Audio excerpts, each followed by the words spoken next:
Deputetja Mariana Koçeku i dal nga listat e Partisë Socialiste në zgjedhjet e majit të shkuar pas largimit nga grupi parlamentar i kësaj force politike, ka sfiduar kryeministrin Edi Rama duke aluduar se ai nuk i ka më 83 mandate. Përmes një reagimi në rrjetet sociale, Koçeku sfidoi kryeministrin Edi Rama duke i bërë thirrje ta çojë vendin në zgjedhjet të parakohshme.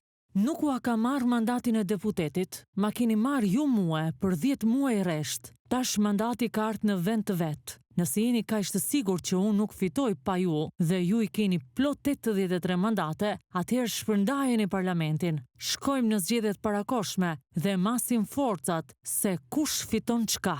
Mariana Koçeku nuk është e vetmja e zhgënjur nga qeverisja e Edi Ramës, pasi edhe socialist me kontribute si Arta Dade, Petro Koçi, Ermelinda Meksi, Ditmir Bushati dhe Elisa Spiropali kanë kritikuar qeverisin e kryeministrit Edi Rama duke ngritur akuza për abuzimin me pushtetin.